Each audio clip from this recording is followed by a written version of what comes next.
have an exciting announcement. I am going to NCECA! That's right, the long-awaited NCECA is finally here and we are packing our bags and getting ready to go to Salt Lake City. I have been there once before and it was more just passing through on our way to Park City, Utah, which I think is about an hour from Salt Lake City, but we are having an early morning flight at 5 a.m. We got up, got the kiddos out the door, dropped them off with my sister. They're going to be spending most of the time with her and then some time with my brother-in-law and sister-in-law. And so I'm a little nervous to leave them behind, but I'm sure they will have fun. And I am stretching myself and investing in myself as a mom to go out there and do things that I love as well. And so this one is stretching me, but I am doing my best to enjoy the trip. It was a super smooth flight there. It was only about 2 hours. When we did get there, however, my mug fell out of the car. It was in my luggage and it wasn't zipped. And when Tom grabbed the bag, it cracked into lots of little pieces. So unfortunately, I didn't have a cup for the NCECA cup sale, which was a little disappointing, but accidents happen, so all was forgiven. We did go by the Salt Palace Conference Center the day before just to get our badge and register there and then get kind of a little bit of a lay of the land because this place was massive.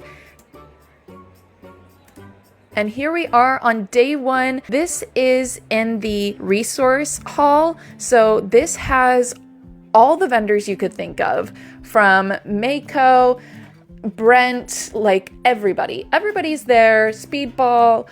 It was crazy. Like, it was so jam-packed full of people. It was slightly overwhelming that at one point I did need to go and take a break just to get a coffee, well, in my case, a matcha, outside of the conference center just to get myself out of there because it was so jam-packed full of people. So I will say that was a downfall, but all the people there were super sweet and oh my goodness, did we get a lot of freebies. And here we have Becca from Lines Pottery, an old friend of mine. She gave me lots of tips and pointers when I was first starting out doing pottery, and she lived in Monroe, Washington, only about 40 minutes from where I live in Arlington, Washington.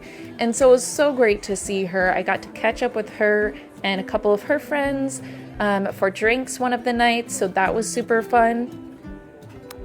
There was also a lot of interesting things in this resource hall. We had 3D printing clay. There was a couple of 3D printers there, so that was super interesting to see. Not something that I personally would probably ever use, but it is cool to see technology being used for clay.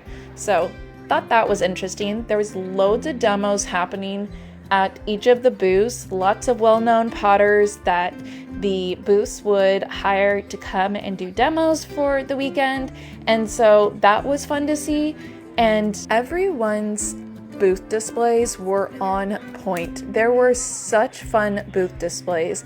This one in particular was amazing. And there was also some very large demos happening throughout the resource hall. It was crazy. There was, everywhere you turned, there was stuff happening, whether it be demos, giveaways, raffles, like you name it, it was happening in there. It was overload. And then a little bit calmer, but in the same vicinity was the art gallery, and this was pretty cool. To see these emerging artists and their displays was phenomenal. And I mean, look at this tire. Like, it's so realistic. It was great to be able to, later in the week, I believe it was Saturday morning, I went to the emerging artist speech at the closing ceremonies, and that was great to hear from them and their perspective on the art that they did. And then there was also some galleries that hosted there with lots of different potters with absolutely everything you could think of, and it was so much fun to see all the different ways that people use pottery. It was insane. Like, I don't even get how people's brains can work like this? Like, how is it we're all made the same and yet look at how different it all is? It is just, it's crazy. It's mind-blowing. And you name it, it was there. Like sculptural vases, plates, mugs, so much pottery. I did come home with some pottery. I mean, that was the intention, definitely. And thankfully I didn't end up spending too much. And oh man, I could have though. There was so much good stuff for sale there, and it was just so cool to walk all of these galleries.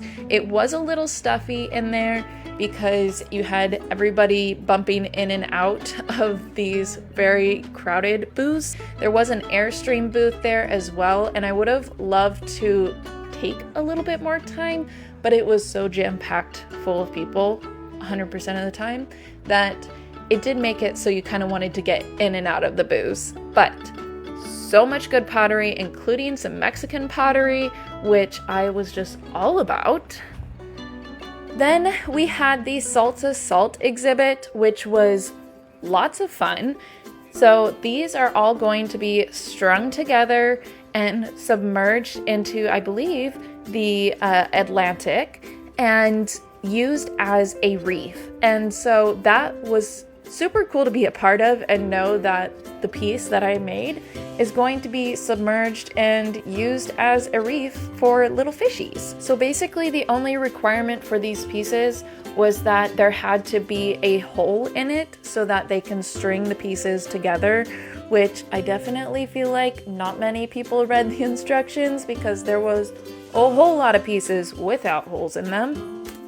But I'm sure they'll go back and add the holes later on. But I did kind of a cylindrical shape with lots of floral designs, which you see a lot in my pottery, and so thought it would be a very true nod to the art that I do. So this booth was loads of fun and definitely just a good community experience. I did do a fair bit of classes on Thursday and Friday.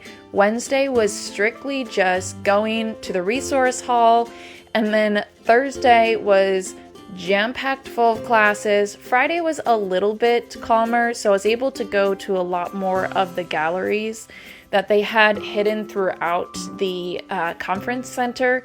But as you saw there were some classes that were fairly empty, like maybe a couple dozen people, to then the grand ballroom, which had several hundred people.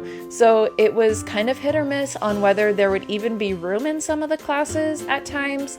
I did try to show up about 10 to 15 minutes early for each class that I wanted to take, especially if it was a class like I really wanted to take. I made sure to get there early because some of them had lines out the door that were waiting to get in even after the class had started. So it was a little bananas. But again, just walking throughout all these exhibits was so much fun. Like everything you could think of, like I don't even know what some of these pieces are, but they're fun to look at. So it was crazy to see how many different ways that clay can be used, and in so many different forms. We had slip casting, wheel thrown, hand built, coil built, pinch pots, like you name it, it was there. Raku, just any way that you could use clay was happening there. And I especially love the teapot room. This was amazing. Like anyone who's attempted to make a teapot knows how hard they are to make. And so to see so many fun teapots was amazing. And there was a potter that had donated all of these cups to be used for some tea in the tea room. And so you could purchase the cups too if you wanted, which was lots of fun. And of course, more walking because this place was enormous. So there was a lot of class hopping. Sometimes I'd have to leave a class early to get to another class on time. But lots of fun. Here we got some Raku, which was super fun to see. And then this one was just mind-blowing to watch. This Mexican potter take this hairbrush, like it's a paintbrush made of human hair, and paint these fine lines. So it was a blast. and let's get to the after party. Hello, YouTube. We are back in Washington, and boy, that was a trip. Oh my goodness. There were some highs, there were some lows. So we are going to unpack our NCECA haul, which is super exciting. But I also want to recap on a few things and give some pointers for those of you that might be going to the NCECA conference for the very first time. Tip number one would be to pack light. You aren't going to need like basically anything because your schedule is going to be so full. And by pack light, I mean both to the place and like at the conference itself, because you're going to want space in your carry-on or your packed bag or your checked bag, excuse me, for all the goodies that you're going to bring back, because there's going to be a lot. But then you'll also want to pack light, like whatever backpack or bag you're using to bring with you to the conference. I made the mistake on the first day of like being like, well, maybe I'll pack a book so that way if there's downtime I can read, or maybe I'll pack this. No, I did not need any of it because it was so jam-packed. Like the days were so jam-packed. And so I just ended up hauling around a very heavy bag that got heavier as the day went on. And yeah, so pack light. Tip number two, pack your walking shoes, because at least for Salt Lake City, this conference center was enormous, like enormous. And unfortunately, like a lot of the stuff was spread out from one end to the other. And so it made it so if you finished in one class in one area, you ended up having to walk across the entire conference center to the other end to go to a different class. And so there was just so much walking back and forth that you're definitely going to want a good pair of walking shoes, which thankfully I did bring. Thirdly, and this is the hardest one for me, and I really had to listen to myself on this one, is to put yourself out there. It can be really hard, especially if you're going by yourself. I'm saying this from now experience, to not have kind of that buddy to cling to. I do a lot of my markets with my sister, Denim and Rain. Sarah, she is kind of my buddy. So when we do Flock Fiber Festival or things like that, we have each other to kind of go to different things together and do the stuff with. And if something funny happens, you can remark about it. So I did feel a little bit lonely in a massive crowd, if that makes sense. So I really, toward the end of the week, tried to put myself out there and just say hello to people, introduce myself, especially if I found potters that were from the same area that I am, because then I knew I could take those connections back home with me. And so you really do have to stretch yourself, put yourself out there. But once you say hello to people, everybody is so nice and so kind. And for the most part, everybody like wanted to take the time to stop and talk with you and get to know you. So I would just put yourself out there. It's awkward at first, but just say hello to somebody, shake their hand or elbow bump, whatever we're doing nowadays, and just say hello. Make the connections, because you won't regret that part. Okay, I think we should get into the NCECA haul. So first off is this bag.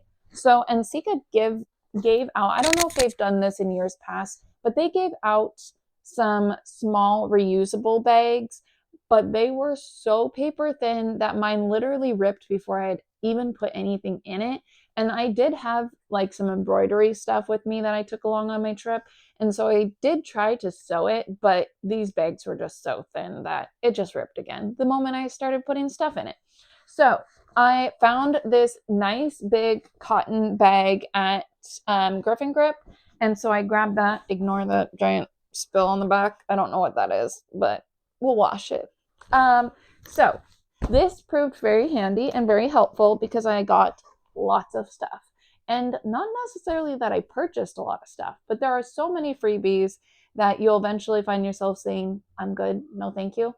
But some fun stuff. So I'm going to start pulling out some stuff. First off, I have a a bat from Speedball. They were just giving these away for free, which I was kind of shocked at. So super great 12-inch bat. And I will try to put out there like which things I paid for, where it came from, but you'll have to like forgive my memory because it's a little spotty. But oh, this is something else I got from Griffin Grip. Look at this cute shirt. Oh my gosh, I love it so much. All the little cute pottery people on there. So that is the one piece of clothing I came home with. And there was a lot of free magazines being passed out. This was the NCECA journal, which I did pay for. But there was lots of ceramic and pottery making illustrated, just lots of like past issues, current issues, all being given away for free, which is amazing. So then you have like some fun material to go home and look through. This is a slab mat, and I have not ever used this before, by Stone Leaf Pottery. It feels kind of like a synthetic, like leather almost, but I guess it's great to like hand build on, or to use kind of as a little mini wear board. So I don't know, we're gonna experiment with it. They were handing them out, so we'll give it a go. This one I have to laugh about a little bit. So there was I think 2 different booths that were passing out free clay, and I was like, free clay, sure, like I'll make like a little memorabilia or something out of it. And then my husband made the comment when I got back to our Airbnb, and he was like, how are you going to get that home? And I was like, in my carry-on. And he's like, it looks like a giant brick of C4. So they did ask to test it. So, but we made it home with it, so it's fine. But if you are carrying back this stuff in your carry-ons, you definitely want to make sure that you are paying attention to liquid size as well, because there was one of the glaze samples that I had to give back because it was 4 ounces and wasn't going to be able to fly with me. So because my husband and I only ever do carry-on, we don't check bags. So you need to pay attention to the sizes. But this one is one that I purchased. This is from Clay Art Center in Tacoma, Washington, which you've probably seen me do videos with them before, and I love their stuff. And I saw them there with lots of different Raku things, like different Raku glazes that they were using.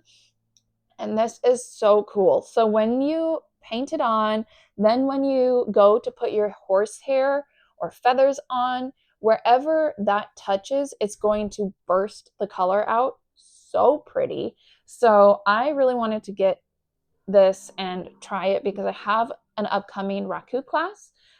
This is the Copper Blush, and like I said, from Clay Art Center, and they do have an online shop as well, so you can order it through them. This is a little stroke and coat mini that was being given out, and this is the color Speckled Jaded. Speckled Jaded. So I don't really know what this is going to look like. I didn't realize it was speckled, so that's kind of fun. I've never used any of their speckles, but I do use stroke and coat a lot. So clearly, like, there's lots of stroke and coat behind me. So I'm excited. I finally bought a diamond core tool because, one moment, I do all of my grinding with this little tool, which is great. It works fabulous for small bits. But if you're wanting to save like the whole bottom of a mug, if the glaze went a little bit crazy, these diamond core bats are just amazing. Like, I've seen them be used like a million times, and everybody says that it will make its money back in the pottery that it saves. And so this is a smaller one, which they said you can attach to a larger bat. So it's just kind of a way to save money from having to buy a bigger size. So I figured I'd take the speedball bat that I was given, and it's got basically a 3M sticker on the back that will place here in the middle. And so I am excited to use this because I've needed it before and had to chuck pieces that I knew were savable if I'd had that tool. So I'm looking forward to that. And then here we go. Here's more stuff. Okay. Um, you'll have to forgive me. I don't remember where I got this, but I am so excited for this tool. I think I'm probably the most excited for this tool of anything. Like, and it's so simple. It is a little miniature whisk, basically, for your glazes. So then I can get all the junk off the bottom and get it nice and stirred up, and I don't have to like jam my like brush down in there, breaking the bristles and stuff. I can just put my little mini whisk in there. So how genius. I love this. And it was like $4. So I love this. And it is going to be very useful. I know it already. Next up, oh gosh, I have to have the tag somewhere. I just don't have the tag in here. I will try my best to find all of these companies and tag them below, but I don't think I have the name of this one ready with me. But there was this, I assume they probably 3D print these, but they have, sorry if I'm making audio terrible with all this rustling. But they make these little stamps and cookie cutter type things. And I was like, these are so stinking cute. And I love a good stamp. So I got a few different ones. These are some little tool ones, which I was going to use for like a little Father's Day mug. So how cute would that be? Little Father's Day tool mug. There is another fiber festival that is coming up, Fiber Fusion, which I'm going to be doing with Sarah. And so I thought these would be kind of cute. And then, oh, and there's a little button to go with it. How adorable. Then I can do like different colored buttons all around. Adorable. I'm looking forward to that. And then they threw in like a little mini flower just for freezies. I have a pen pal in, sorry, just bumped my mic. I have a pen pal in Australia, and I offered to her to make her a piece of pottery, and she requested a berry bowl, and she had asked if maybe I could put some berries around it. And I was kind of stumped on like how to do that because I didn't really necessarily want to hand build like I do with some of my mugs onto it, because it is going to be a functional item. I want to make sure that it's not going to have a bunch of fragile pieces that are just going to break off. Plus it needs to ship to Australia. So I saw this teeny little strawberry and I thought this would be so cute to stamp around, and then I will fill it with wax resist and then dunk it in glaze. So I'm excited that I found this because I was a little bit stumped on what to do. So when I saw that, I was like, that's it. That's all I need. Another fun one, which I'm not sure what I'm going to use this one for, but it's a little cotton candy. And I thought it'd be so cute, like stamped around a mug with different colors, as well as this one. I would love to do a mug this summer with different popsicles around the mug. And then this little guy was just so cute, the little bee. So I had to get a little bee. So that's all my 3D stamps. They had so many different kinds, like anything you could think of, basically, it was in that booth. So that was a lot of fun to look through. I did get a new mud tool wire tool because mine did break. And so while talking with them, they said that they would replace it up to a year if it breaks within that time. So good to know. I'm going to hang on to it next time if it were to break again. And then I also got this like little cheese gratery trimming tool, which you can use both on the wheel or just for hand building. I've seen it be used. A lot of potters use this, and it looks very useful. So I'm excited for that. I also got this little plastic rib from Mud Tools, and I got this one because it's nice and soft and bendy. I have some other ribs, metal and plastic, but they are more firm. I thought this would be nice for those more extreme curves or times when I really want to make sure I'm not taking away too much clay. So little plastic rib. And then I also got like so many freebie things like pencils and stuff like that. I got a few carpenter pencils for my husband. This one is, a paintbrush that I got passed for free. There was a underglaze. I think this is it. Yep. The underglaze pencil that was getting passed out for free, which was amazing because I needed one.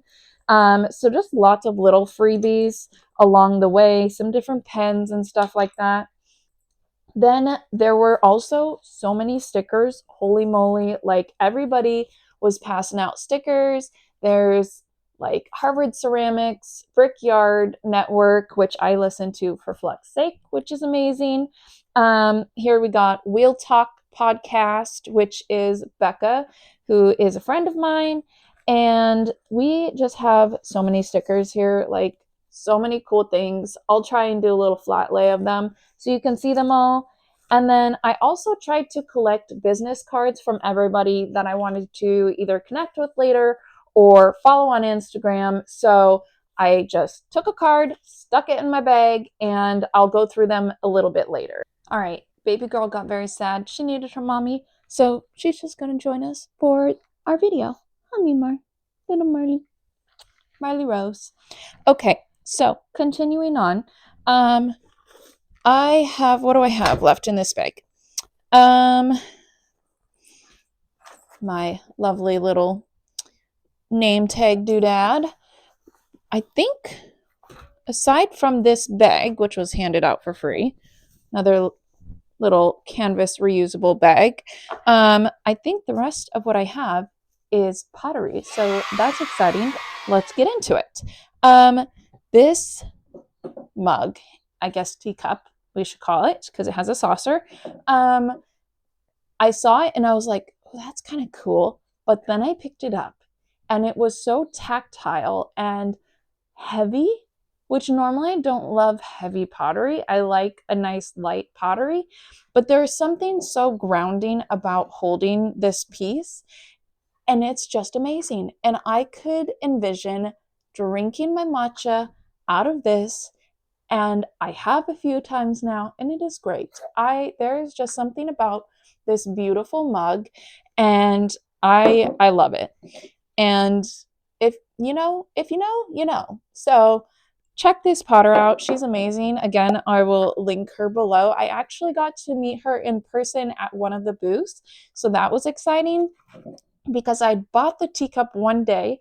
I went home that night, and in one of these magazines that I have here, I was flipping through it. There she was with her pottery, and I was like, wait, that's my teacup. So I was very excited.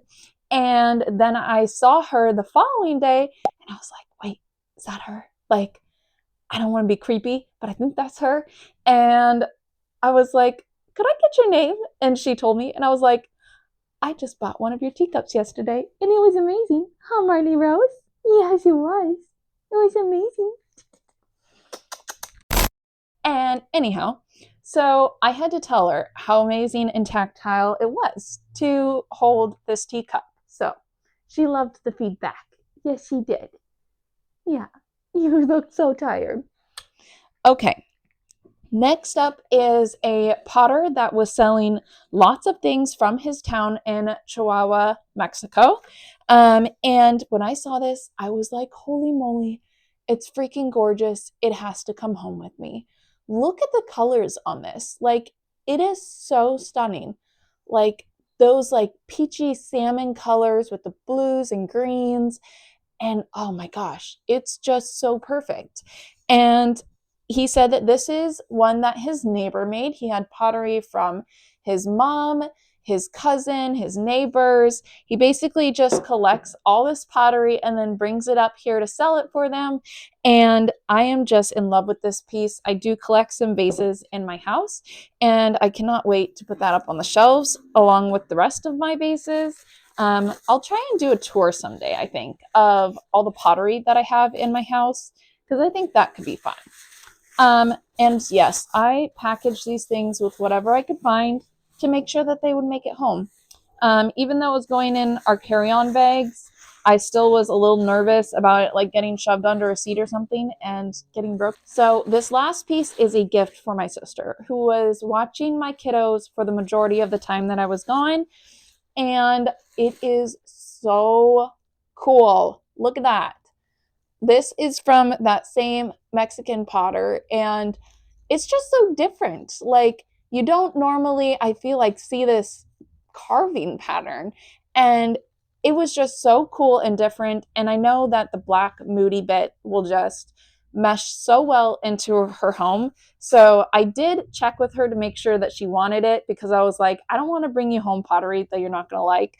So I did give her a little overview, and I must have chosen well, because out of all the pots she saw, she was like, yeah, that one. So overall, NCECA was amazing, and I would definitely go again. I don't think I will probably go every year, because it is a good chunk of change to go to the conference and for the flights and housing and everything, but it is definitely on a potter's bucket list. So if you're thinking about going, do it. Go to NCECA and have a great time. And thank you for watching this video. If you've made it this far, I know it's probably going to be a long one, but have a great day, clay friends. Thanks for watching. Be sure to subscribe and hit the thumbs up.